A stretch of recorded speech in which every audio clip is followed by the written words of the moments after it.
Now, the big news over the weekend, of course, was Joe Biden claiming victory in the US election and becoming the 46th president of the United States.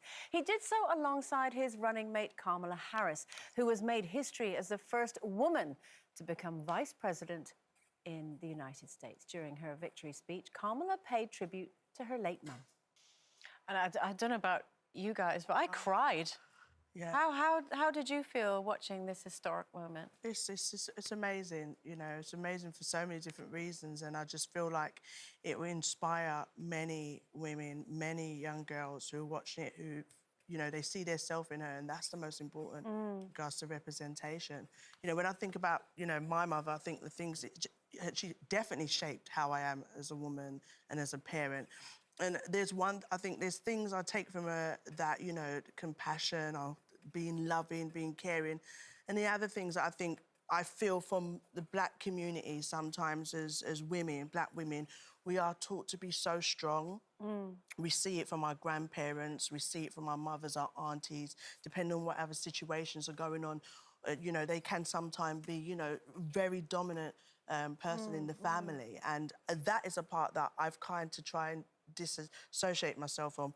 I'm strong when I need to be, but I'm not going to be strong that I find it hard to be vulnerable and be able to speak out to someone if I need support, you know, and I think it does contribute to a lot of people's health and worry and stress. And my mum had many strokes. She was amazing, fantastic, loving, but I take all the other bits, but it's fine for me to be a little bit more vulnerable. So do you think that's a generational thing of not necessarily putting on a brave face at all times and keeping strong, allowing ourselves to open up to when we are struggling or feeling vulnerable? Yeah, I think it's a generational thing, and I think it is, you know, depending on how your family structure is and depending on what your circumstances. I think sometimes as women we are, although you might even have a partner around, but, you know, we can take on so much different emotions, and if you are a single parent, you're taking all those other areas that you have to control as well, and depending on where you live, what adversities you're seeing, and if you know you're the only person ahead of that family, it's just so hard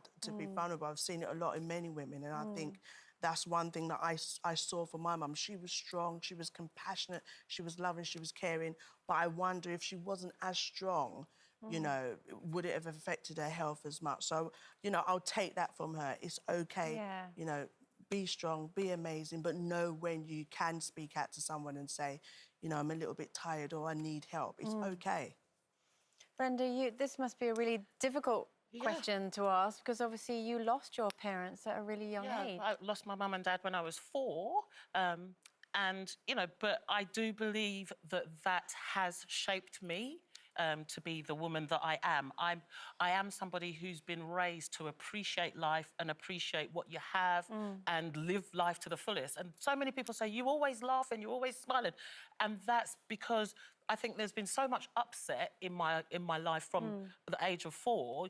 If you don't laugh, you're going to cry all the time. So I try pick myself up, brush my shoulders off, and I always try to move on. But I'm very, very proud of the fact that I was raised by 3 very strong women. My grandmother and my Auntie Betty. You know, my Auntie Betty, she's got that bubbly personality. My grandmother, she's the domesticated one. And then my Auntie Pam, she's a tour de force. Yeah. And she's a very strong lady. And I've got a bit of all of them. So I'm very proud to have that. But it does make me, you know, a lot of people speak to me and they say, oh, I do something and then you're just like your mother, you're just like your mother. That's nice to hear sometimes, but sometimes it's hard to hear because I'm like, I want to know what, you know, I don't know. What your mum was like. What that bit was like. I have a picture that I can look at, and I look at that and I have memories, and I always try to think of, well, if Mum was here, she would be proud of, and I know she'd be proud of her grandchildren as well. She would. So, you know, it's, and remember, you raised those children. Exactly. Yeah. You're responsible for how wonderful your children are. You did that, Brenda. Absolutely. But I found myself setting different milestones because my mum was 25 when she died. I was like, I want to get past that age so that my kids can see me and grow up and see, you know, and it's always, there's always something that's there, but, you know, everything happens for a reason is what they say, and I'm the woman that, I wouldn't be the woman that I am today if that didn't happen. Yeah. You know, it does shape you in that way. You're an amazing woman. And you know, like myself, I wonder if sometimes the laughter and all of the bubbliness is something there to kind of just get us through. It's like that barrier, you know, because sometimes if we had to really stop and tap in to what we're feeling or what we've seen, and you want to make everybody happy because you know the feeling that you've had inside, you know, and as another woman to you, it's okay. Yes. It's okay. Good. Oh, it is. Oi! It never changes. 40-odd years later, and it's still. We've put tissues under the desk just there. Yes, you thank start you. grabbing them. Never saw that. Start grabbing them. Kelly, obviously, all any of us can do is try and take the wisdom that our own mothers have passed on to us and pass them forward in our own way to our own children. Yeah, absolutely. I mean, watching Kamala Harris was such a significant moment, not just for the Black community, but for the Asian community and for women in general. Just watching that beautiful, historic moment where she's going to be in there now, influencing changes. So that was tremendous. But the relationship with my mum has been such a torrid one because my mum was such a disciplinarian. She expected the best of me at all times. And we sort of went through highs and lows. But without my mum, I certainly would not be where I am today. She has shaped me. She's molded me. She's taught me right from wrong, and she's taught me never to quit. But I think what I got to sort of around the age of 13 and something happened in my life which brought about a very significant change. And it then led me for the first time to question parental judgment, because up to that point, you know, what your parents say goes, and that's it. There's no sort of there's no leeway there. But that led me to question, you know, whether their judgment was right or wrong. And then I started to read and, you know, educate myself and look at different ways of doing things, like I've shared on this show before, you know, children and how I discipline my own children. I don't choose to smack them, whereas my parents did.